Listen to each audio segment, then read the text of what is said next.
Hello. My name is April Malone with Yes, I Work From Home, and this is the podcast.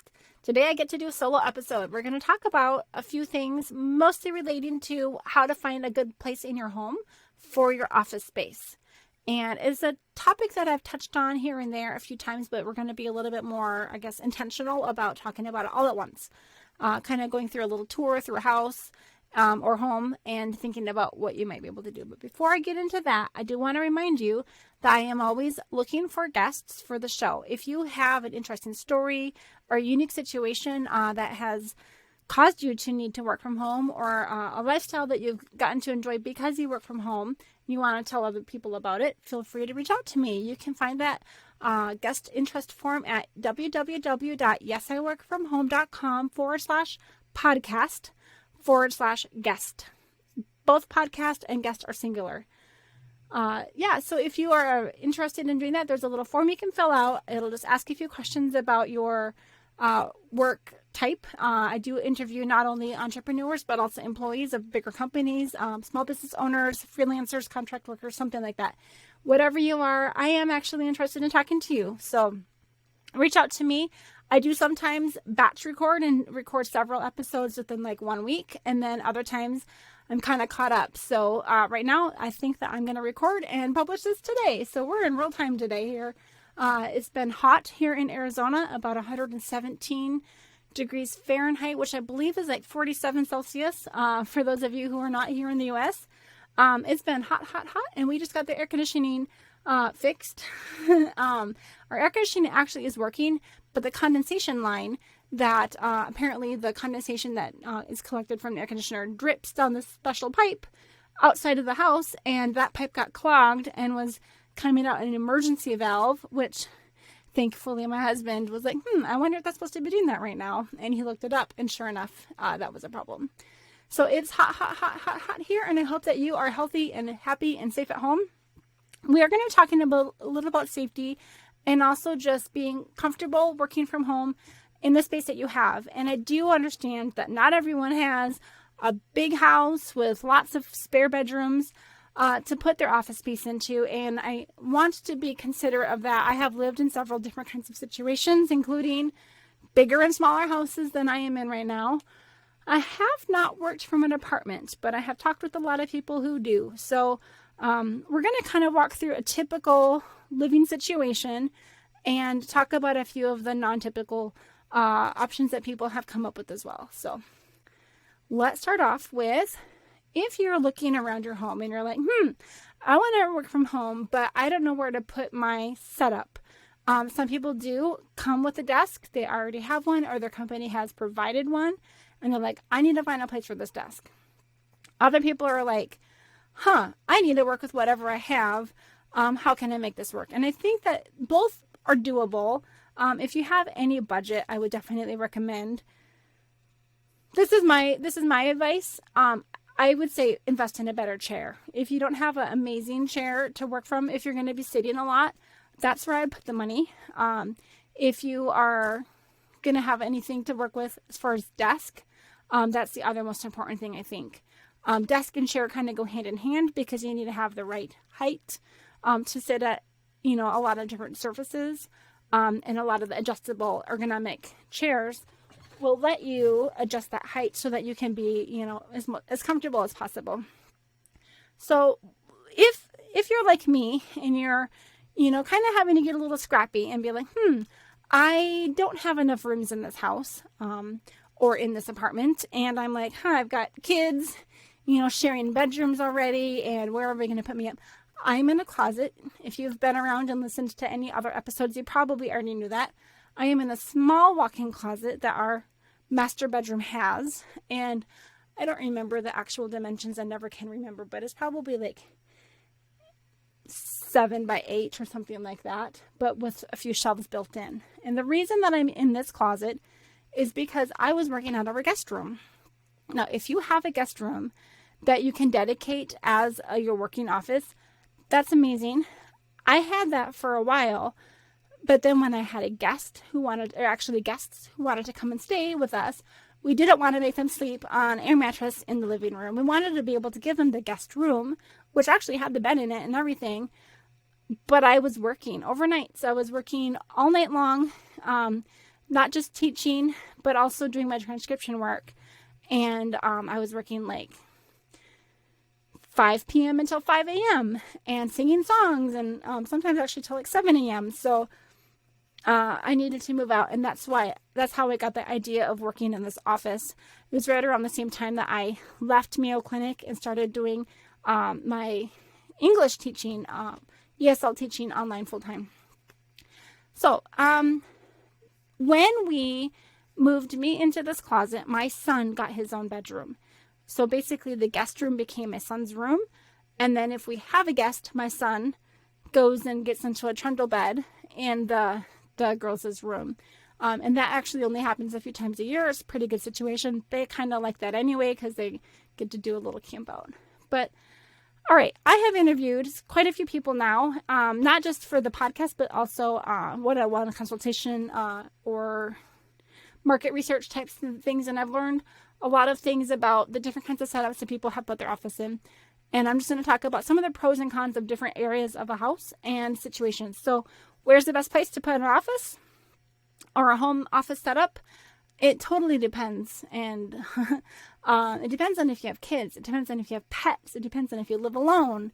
It depends on how much space you have. So let's go and talk about some of those different things. If you live alone and no one else is going to be interrupting you or making noise, then you can probably work wherever you feel like. But there are a few things to consider. And I'll get into some of those. One of them is sound. You might not have anybody inside your home making noise, kids yelling or playing or laughing or crying, or pets, especially dogs barking or cats meowing. But you might have noise coming from outside. So one of the things you might want to think about is your proximity to the loudest part of the outside world. So if you have a window open, or even if you just have thin walls. I don't know about you, but I live kind of near an airport. It's like the Phoenix Mesa Airport, and I live about a mile from there. And I don't know that the planes go directly over our house, but we definitely can hear them. Some of the big ones especially. If you do share a living space, you might have noise from people watching TV or cooking in the kitchen or being humans and just talking. And so it just depends on if your type of work is sensitive to that sort of thing. When I was a medical transcriptionist, I wore little headphones, and I needed to be able to hear very clearly the words that these doctors were saying as they were dictating the medical record. It was a patient safety issue.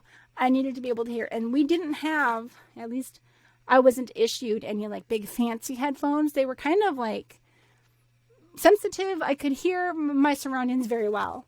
And when I did have little babies and we were living in a small house, it was like 1,100 square feet in Illinois, actually. We had my office set up at the end of a long living room with just a few bookshelves kind of separating that space, but it was open to the sounds of that room. That was a problem. I was working overnight hours during that time, and my kids were usually sleeping, but I had to be really careful to have another adult who was in the home with the children who could always take them to the far side of the house or outside or for a walk if I was still working and they were awake and being noisy anyway. And that was when I was being measured for my productivity. So not just was it the accuracy and the patient safety, but it was also I needed to keep my job. And the way I needed to do that was being fast enough. And so if I was having any distractions like that, then I would be slower. So I know that medical transcription is not a booming field right now because of voice recognition technology taking over a lot of that work. But there are still a lot of people who are doing transcription type work, like closed captioning for YouTube videos and for TV shows and, transcripts for podcasts even. So it's a thing. If you have a job that's very sensitive to noise, not just for listening for like your headphones, but also maybe like if you're on camera. For me, I'm recording a podcast and I am a little bit sensitive to, I don't want to have a lot of distracting noises in my environment when I'm podcasting. So being in this little office is a little convenient because I do not have a window. When the landscapers come by in the morning, one of my favorite times to record is actually, for me in Arizona, 6 a.m. is 9 a.m. in, the Eastern time zone. So I like to do these early morning recordings because that's when my house is quiet. My children are sleeping peacefully, but sometimes the landscapers will come through with their big leaf blowers, their lawnmowers, their trimmers, and it would be a problem if I were forward facing the other side of the house where my husband sits actually, because that I would be able to hear a lot more through the walls and through the windows. It's not as big of an issue for my husband because he's not recording. He's usually in a meeting, but he's often muted. So unless he's actively speaking, he doesn't really need to be, heard. So noise is something, if you do have animals, of course, you're going to have to think about what you're going to do. If you're going to be presenting or, having communication, working from home on Zoom or, another platform where you do video conferencing. I think that with the pandemic, a lot of people have been really understanding and everyone is in it together. I can't say that that is coming to an end, and I hope that a lot of people have just learned compassion for the people who work from home, and that the environment is, a little unpredictable at times, especially for those who have children or pets in the home at the same time. I do expect that as some things start to return to, as they were before, with more people working in the office and some people doing the hybrid, that maybe some people will kind of start to forget about those days and maybe have a little bit more expectation for, professionalism and controlling your environment. But hopefully not too much. Hopefully people will still be pretty cool about, the little interruptions. But if there is something that you can control, I would say go ahead and make an effort to see what you can do to, mitigate the problems or any issues, especially sound related. If you have dog care, that might be something to consider if it's turning into a long day for you working in. But at the same time, that kind of starts to take away some of the benefits from working from home. If you have to bring your kids out to child care, that's getting out of the house in the morning. Some people do that anyway, and they always will, and they want to. We'll be bringing our children to school now coming in August, and kind of looking forward to that in some ways. I get a little distracted when there's people asking questions, and I love them dearly, but some days you got to buckle down and get it done. All right, so noise and indoor and outdoor noise is something to be considering when you are looking around thinking, where would be the best place for me to have my home office? Where is it going to be the least disruptive? Now, if your work is not on camera, if your work is not on the phones, it might not be a problem for you to sit at your kitchen table and cooking your dinner and, having the dog barking, the TV on. And if you're the type of person who can focus through that, more power to you. I don't think everyone can do that. But, some people, they do have the type of job where it doesn't really matter. They might be doing something more physical, maybe constructing something and selling on Etsy or something like that, or answering chats versus having to take calls. Maybe that environment isn't an issue for you. That sounds great. Now, for those of us that are on camera, you need to start be thinking about some of these other things that are happening around you. And speaking of things coming around you, not just the noise, but also the people who might pop in. If you do share your living environment with other humans, at some point, there can be a privacy issue. If they're going to be coming in and being behind you and being seen, are they fully dressed? Do they want to be on camera? Do they know you were on camera? So when you are thinking about where to put your office area, think about the placement of where your camera is normally going to be facing. And I do have more than one place in my home where I work. I usually am in this little office where I am, my closet. But actually, I have another little table out by my bed. It doesn't have a chair right now. I just sit on my bed. But sometimes it is nice to just have another place to work. So in your living room, you're probably going to have, if you live with anyone else, some foot traffic. So keep that in mind. If you are looking at your living room and you're thinking, Well, there's already a desk built into this wall. I know back in the 80s and 90s, that was kind of a popular thing to just kind of build in a desk into, say, the kitchen or the living room area. And that's a fixed thing built into the, wall. And you would just set your desk, you set your computer on your desk, and it would face into the rest of the room. So if you're on camera, the people might be able to see your entire living room and kitchen, perhaps. If you have a wall, this is always my preference. I know that not everybody likes this. Some people like to have a nice little staging area behind them for fancy, Pinterest-worthy, visual effects. I don't know. But I actually just usually put my back against a wall. And that means that when my camera is facing me, it's not going to have anyone accidentally Zoom bombing or being caught on camera unexpectedly. And it also gives me the opportunity to, if they do kind of come in to a door, I do see a lot of people, they set up their camera with a door right behind them, and then anybody who walks in is just there, whether they were expecting that or not. So it is possible, if you're going to be camera facing a lot of the time, if you can even pivot yourself to maybe 90 degrees or even 180, and just turn that desk all the way around, even if it means putting a separate table into your room or desk, so that you can do that.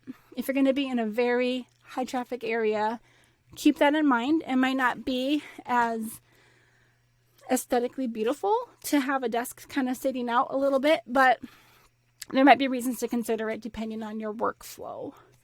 So also TV, cookie noises and things like that. When I have had that space where I was working in the living room, I kind of always felt like my family should be quiet. And I don't think that they really like that feeling of being told that they need to be quiet because mommy's in a meeting.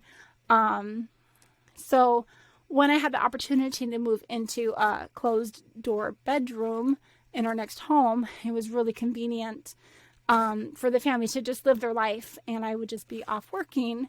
And they didn't always have to feel like that pressure of, oh no, you have to be quiet. And we do kind of still have a little bit of that because I have very loud children. So like when my husband is in a meeting upstairs, we usually go downstairs and we usually just say, hey, if anybody needs to be loud, go outside or go into the garage. We have a carpet down actually right now in our garage, and it's kind of like a play area for the kids. The home that we're in right now is 1,450 some square feet, and it doesn't have any den or family room or office. It's just one living room, one kitchen, and then 3 bedrooms. And there's not like any other space. So it's either you're outside, and like I've already mentioned, it's boiling hot right now, or, into the garage.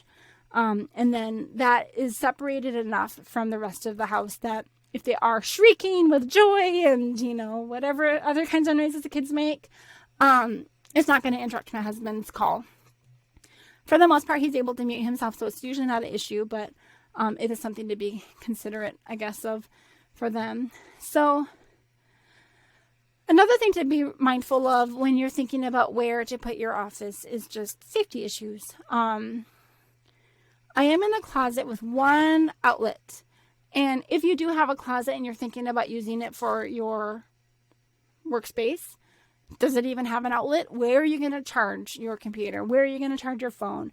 Will you be able to have are you going to have to run an extension cord? You maybe will have to run an extension cord.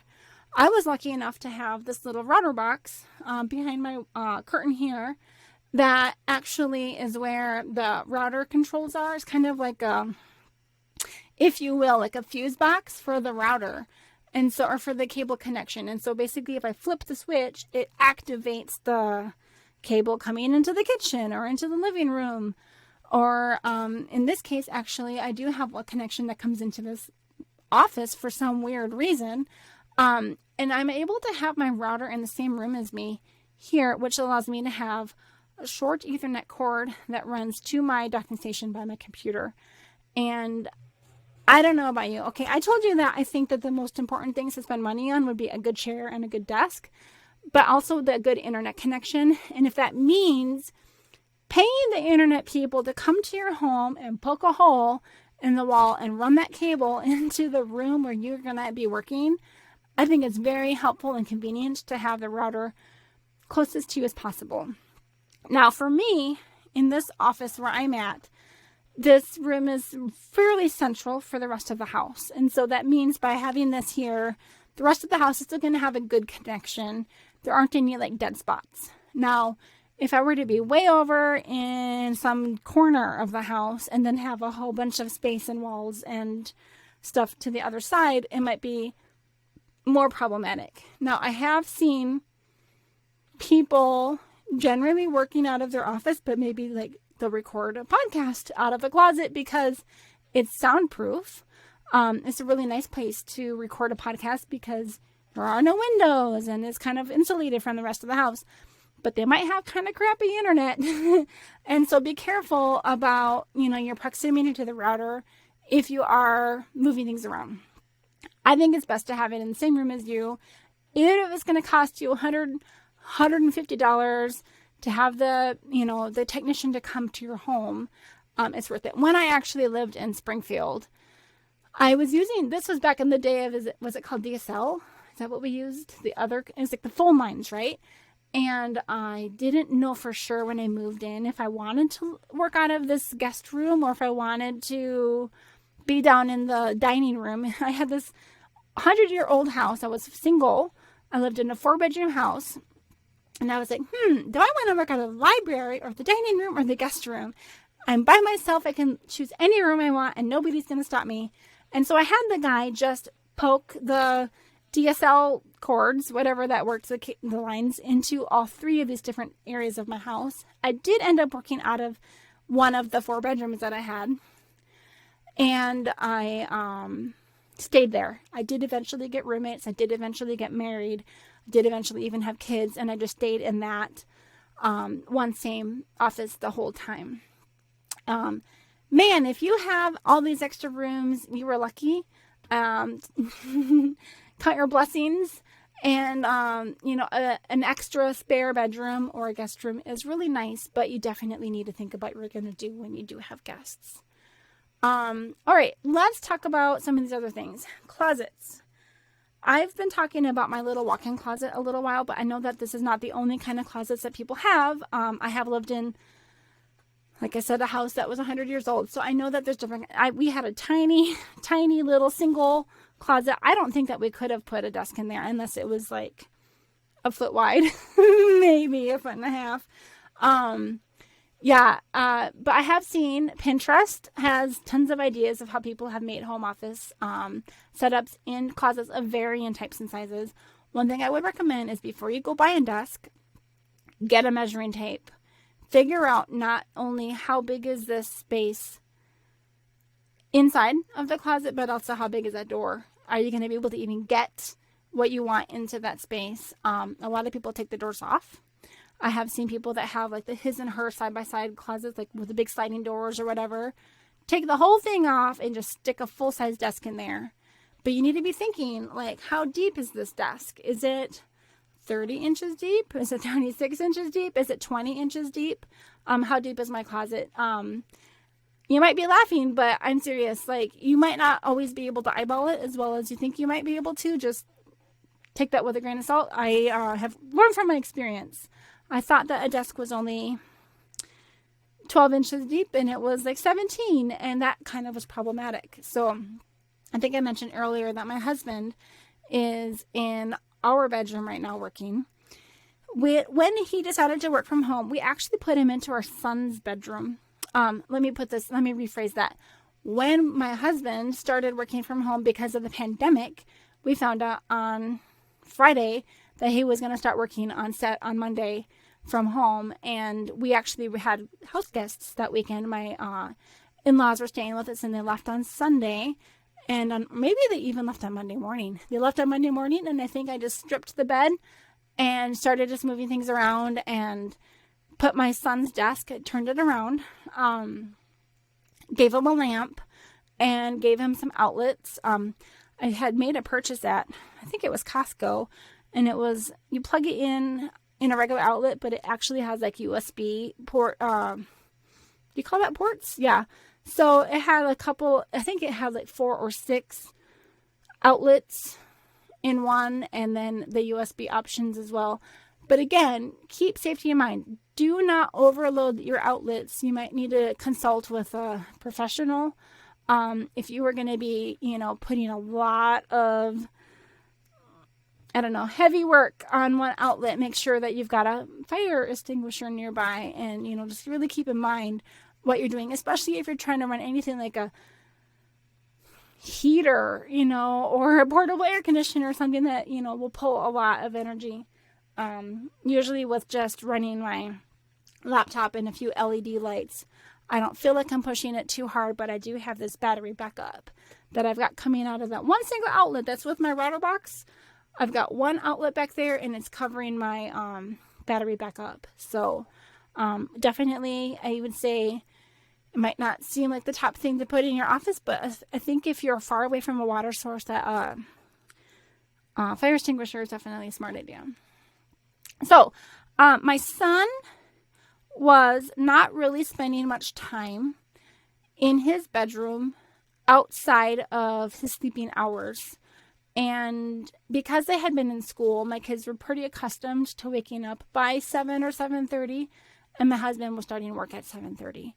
And so he actually would just bring in his cup of coffee and sit down at my son's desk and start working. He would be listening in on a meeting most of the time, usually didn't have to see anything, and my son would just quietly wake up. So kind of just depend on, what kid you have. Like if you got a 2-year-old who shrieks, maybe this wouldn't have been a good plan. But my son would kind of quietly wake up, and he would spend the rest of his day downstairs, and that was normal. So I didn't really feel like we were taking away his space too much. My husband did end up working in his home office in my son's bedroom for several months before he started to kind of feel like he was infringing on my son's space. My son would kind of be like, "So Dad, how long are you going to be in my room?" And when his company gave him a stipend, my husband a stipend to get a desk and a chair and a few other things that, were more ergonomic than the ones that we had, provided him for these few months, he decided to just go ahead and set up in our bedroom, which meant, now we had already gutted this closet, took out all the clothes, and we built some really tall IKEA shelves in our bedroom, kind of at the foot of the bed. So our room wasn't tiny. It had enough space for, 2 big IKEA things that go to the ceiling. We really try to maximize that vertical space, so they're not super huge. And then we just kind of tilted my bed. I didn't tilt it, but we scooted it towards my side of the bed, towards the wall. And that just gave my husband enough clearance to put in his new desk. He's got a sit and stand electric desk and a chair. And he just has enough clearance to be able to, push back and get up and push his chair back in. Not much more space than that. Now, I tried to put a little desk on the other side, and that's where I ran into trouble because I thought that my desk was like skinny enough to fit there, but it didn't give me enough clearance to comfortably get to my side of the bed. I was having to kind of like suck in as much as I could to get in, and I was able to eventually replace this table on my side of the bed with a much narrower one. Even 5 inches made a big difference. So I don't have enough space for a chair. I can sit on the bed. I just use it briefly. I think it is nice when you work from home to have more than one place where you could sit for a few minutes. But it is important that wherever you're going to be spending the majority of your time, if you're going to be working 7-8 hours, to have a space that you're comfortable overall. Now, my space is in a closet with no window, which sometimes is convenient, but I will admit I also sometimes feel a little closed in, and I like to, spread out and, get a different change of environment. I like to be able to chat with my husband here or there a little bit. Eventually, I might even just go ahead and capitalize on the space that he has on his side of the bed and put my new desk side by side with him so that I can also just sit near him when I'm not recording or in meetings and we're just doing desk work side by side. That would be fine. And then if one of us needed to take a call, of course, we could come here into the closet. All right, so I'm going to kind of keep walking through. We're talking about kids' rooms, So my son eventually claimed back that guest room. So I think I had mentioned that originally the guest room was my office because I needed to have the 2 egresses when I worked for Mayo Clinic. They required me to have an office space where I could show that it was, safe. I had my fire extinguisher, of course, and the smoke detector and a few other things, a flashlight and stuff. And then at least a window and a door, or 2 doors, or 2 different ways to exit. When I stopped working for Mayo, that wasn't as important, and I moved into this closet. At that time, my son had been sleeping. We had 3 kids in 1 bedroom in order for me to have this guest room as my office. Now we've got it worked out so that only if we have a guest they move out. Okay. Now there's a few things to be thinking about though. If you do have little kids, it's a little bit easier to have them share a room. If they're of a certain age, at some point it starts to get a little bit more awkward. And so obviously I'm sure that, those of you who have multiple teenagers that might not be as keen on sharing with a sister and brother, I can see that definitely, impacting your decision on how are you going to use the different rooms in your home. Those of us that have the little ones, sometimes, especially when they're like under the age of 5, not as big of a deal. If they, all can sleep in one room, there's just more room for you. Those of you who do not have any young children and have spare rooms, lucky you. Now, I was chatting with a friend the other day who was talking about rearranging their home situation as far as her husband's home office. And they were trying to figure out between the closet or bringing it into their bedroom or, possibly combining the kids into one room and taking over or something like that. And I brought up the idea of, do your kids actually play in their room during the daytime? Or did they even sleep in there? Because, a lot of us that have little kids, they end up in bed with us anyway. So she's like, yeah, well, the thing is that he's got a lot of stuff. And, at some point, even if the 2 kids were to sleep in the same room, they're still little. Maybe the boy could still have the toys in his, bedroom, but, daddy could use the desk in that room or something like that. So there are a lot of things to consider, where are people actually sleeping? Who's got the most stuff, and how much space do you really need for your office? Now, in my office, I have a lot of stuff. I will admit, I was doing full-time teaching, ESL, and I was using a lot of physical, Relia and props and things like that. Books, I've got a lot of things. As I've kind of slowed the pace on my teaching in more recent months, I have started to kind of cull a few things and be like, I don't really use this. I haven't used this in a year.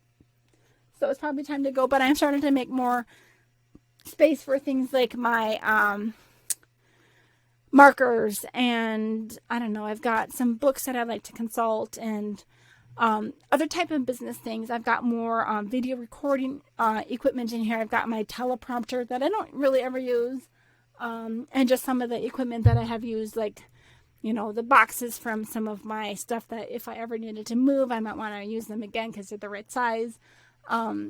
And a printer paper and things like that. I do not have actually my printer in here though.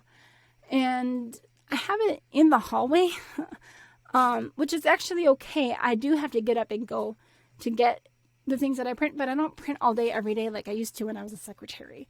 So actually, if someone else in the house were to print, it would be a kind of a loud noise, and that might interrupt, say, a video call or me recording a podcast like this. So I'm comfortable with the location that it's in right now. It used to be in our bedroom, and if I ever wanted to print at 5 o'clock in the morning, because I was awake and my husband wasn't, he wasn't always very appreciative of that, and sometimes I'd be waiting for like an hour and a half. I really wanted to print this thing, but I don't want to wake him, because printers aren't always that quiet. So, we've talked about kids' rooms.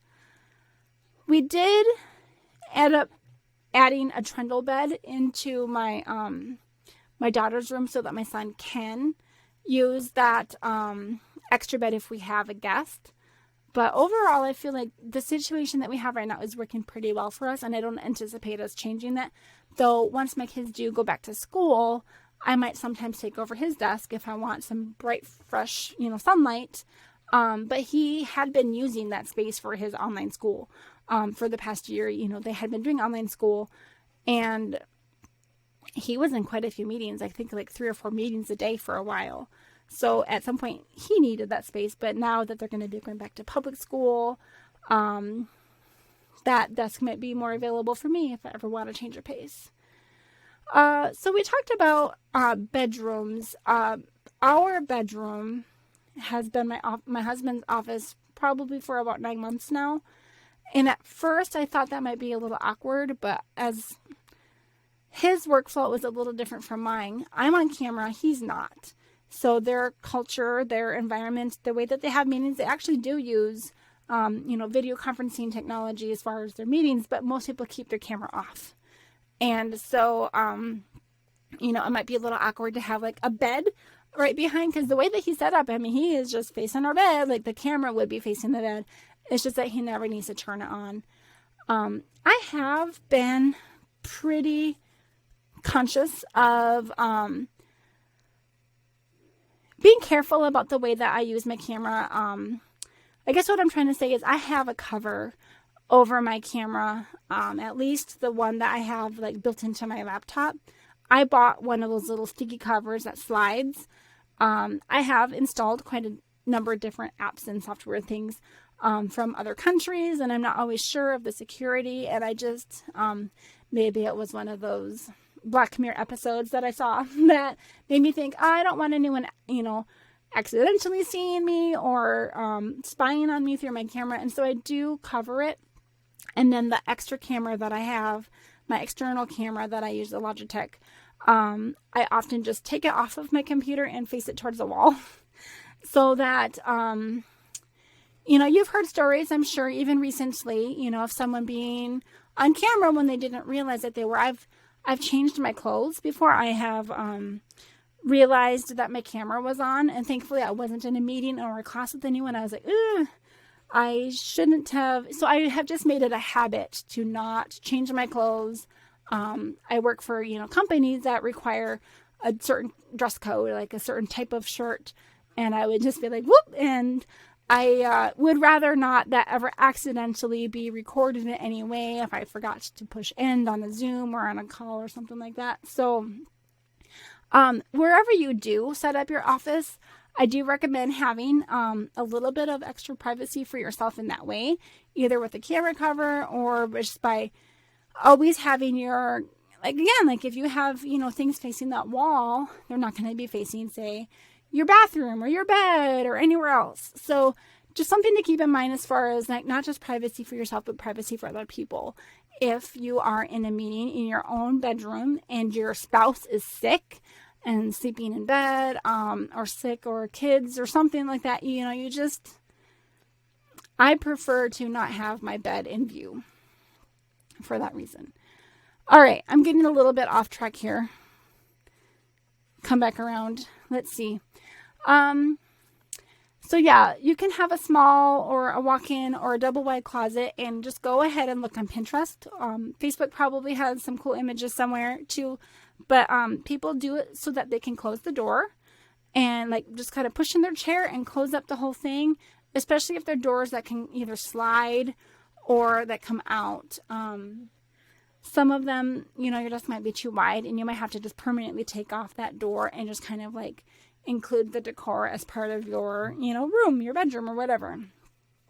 I like to say that function over fashion, ergonomics over aesthetics, and the third one is a little bit more tricky. I like to say simple or simplicity over spendy, but ergonomics still, I think, is king in this thing. If you are just trying to save money and you're going to be, like I said earlier, scrappy and just use whatever you have, by all means, you can still use the things that you have and still try to be ergonomic about it. Be very mindful of the way that you sit. Even if you don't have an ergonomic chair, you can try to prop your feet up. If you're short like me, you might need to put something out. If you're taller, you might need to level up your desk a little bit to be at a proper height for you. I would say if you're going to spend money, don't spend too much on just the aesthetics. If you're going to spend money on the ergonomics. I hope I'm not just repeating myself, but and the other thing is that you might find that this thing that you spent money on isn't the most comfortable for you, and you might have to change again in the future. Don't be afraid to set up your office and then say, that's not going to work, and move things around. Once you made the decision, it's not necessarily going to have to be a permanent decision. All right. Another thing to be thinking about is proximity to some of the other places in your house. When you're looking at your office space, are you going to be close or further away from your bathroom? I do know some people who work from home that have IBS, and irritable bowel syndrome is nothing to be, joking about. But the one lady, I feel like she had IBS and she worked in a basement. And her bathroom was upstairs, and it took a few minutes to get back and forth. And I think at some point that became an issue with her productivity. And so the closer you are to a bathroom might be helpful for you. For me, I am very close, but that close proximity can also be an issue with the noise factor. So like my husband usually is aware when I'm recording, and then he'll choose to use a different bathroom, or will wait to run the shower or something like that. We talked earlier about your Wi-Fi and your router. If you do not have a way to do an Ethernet, like perhaps you are renting an apartment and you do not get a router, it's just the Wi-Fi, that's all you get. Try to figure out how to be the closest to the Wi-Fi you can. Or if I know that some people have said that they weren't allowed to change where the router came into their home because it was a rental, then try to get your desk as close to that router as you can, so you have the best chance at having decent Wi-Fi. You don't want to be the one who has the call that keeps dropping, or the video that keeps freezing, if it's something that's preventable. Now, I know for some of us it's out of our control and we're just doing the best with what we have, and that's fine, but do the best with what you have. Ethernet. I do, and I've mentioned this already, that I have the Ethernet coming in, but not only does it give you a better, stronger signal, but also it's for security reasons, it's better for you. I interviewed Dan Wheeler, the email security guy, several episodes back, and he talked about that. It's just, if you can have the Ethernet connection, I know you might have to buy an Ethernet cord. You might have to buy a docking station that will allow you to connect it to your computer if your computer doesn't have the Ethernet connector. But it could be the difference between not only the speed, but also your security. Is more difficult for hackers to come in and, steal your information through a Wi-Fi signal. No, it's more difficult for them to steal it from the Ethernet than it is from the Wi-Fi. So something else to keep in mind. So keep in mind the other people or pets that you might be sharing the space with. And if you're not sharing the space, still be mindful of your outdoor environment. Like I said, we've got the planes coming by. We've got the lawn care workers with their stuff. There might be pets and dogs barking outside. I have learned that one of our neighbors that's behind our house has a dog that barks incessantly. And so that usually isn't a problem for me inside. But when I have tried to step out and record, say like for TikTok, I was trying to do some, more informal things with my phone. It was really hard to find a quiet spot outside without these dogs barking. Here in Arizona, we don't keep our windows open very often. It's usually either the heat is on or the air conditioner is on. But, if you live in a climate where you can keep the windows open a lot, definitely keep that in mind. If you have windows open, it's going to be noisier. And, if you live close to a highway, you might have those trucks coming by or the garbage and all these things. Something to keep in mind too. All right. I feel like I have covered most of the things that I wanted to say about finding a place in your home. This is actually something that I feel I've done it myself personally 6 different times. I've changed my office environment in 5 different houses and 6 different places. Because this house, I've had 2 different offices. Everywhere else I've lived, I usually picked an office space and kept it. I do know some people who do sit up. Actually, I interviewed Nicole, the pharmacist, early on in my podcast here, and she set up her home office to be looking outside. Huge window. They live in the country. It's beautiful and green and very peaceful. And then the kids came home. And so I think that she talked a little bit about how all of a sudden she was in the highest foot traffic area in the house, and, the pros and cons to that. If you are the sole provider for your children and you are overseeing them, you need to have proximity to them for their safety. But if you have the other adult, caregiver in the home or someone who can take them out, otherwise you might have to remove yourself from, the high foot traffic area. It's a tricky thing to balance. And I know that sometimes your kids are normally at daycare or normally at school, or you don't have children, or your pets go to doggy daycare or something like that.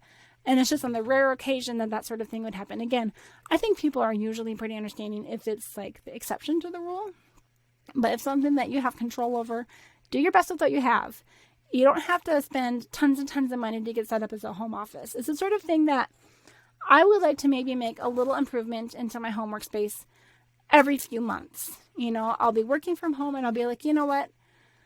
I think I'd be a little bit more comfortable if I did this, or if I had this, or if I adjusted this. Actually, at one point, we moved my desk and it only needed to be, I think it was about 3 inches to one side. And it just meant that I was able to reach the shelf that I needed to grab things from a little bit easier. And it made all the difference. 3 inches is all I really needed. And it helped me a lot. I do have a chair in my office, and I know if you're going to be in one of those little single wide closets, you just cram a desk in there. You might not even have enough space for a proper lamp. But if you do have a little bit more space, it is nice to be thinking about, say, when your spouse or your significant other or your child or your friend wants to come and say hi. Obviously, this isn't like an all day, every day kind of thing. But like sometimes my daughter will sit and just draw quietly or read a book, and she can sit on my little chair that I have. It's just like an antique chair actually that someone gave me, who I think has now since passed. It was an old neighbor. And I sometimes prop my feet up on it. I'll just kind of like lean back in my chair and put my feet up on it. And it is nice to have a way that you can just change your positioning at least a little bit. If you're not going to always be getting up from your desk, at least find a way that you can move around a little bit in your space. A few different people that I've interviewed have talked about how they purposefully put something, like I mentioned, my printer is in the other room. Let's see, Charles Dobell, he talked about how he puts his water behind him so that he's forced to get up and move. But for the most part, a lot of people like to have things that are within reach so they don't have to move too much. But don't forget, when we're working from home, we don't get as much exercise if we're not having to walk across, this big building to our office, if we're not having to walk from the parking lot or from the subway or whatever you're doing. So you do want to build in some ways that you'll get around a little bit. So if you are interested in having someone look at your space with you, I would be happy to hop into a Zoom meeting with you or a Facebook Messenger meeting or something like that. You can reach out to me and ask for that. There's an option under the services in my website here at yesiworkfromhome.com. You can go ahead and turn on your camera and show me around your house. And I can kind of eyeball the different spaces that you have. I do recommend having a measuring tape. And if you already have a desk, we'd want to know the dimensions. But yeah, if you're interested in having an opportunity to just have someone else see your space and just give some advice. I am not an interior decorator and I'm not an ergonomic specialist. But I can definitely refer you to people who are. I do have 2 ergonomic specialists who I have on my back pocket who I'd love to share more info with you about. But yeah, if you just want someone to kind of like help you talk through, the reasoning that you might have for, well, I was thinking about this area, but I'm also thinking about this area, I'd be happy to have that conversation with you. I think sometimes just to have a friend or someone, to kind of like talk it through the pros and cons of this and that. And I would be happy to be that person for you. All right. This has been April Malone with Yes, I Work From Home, and I'll see you next time. Thanks.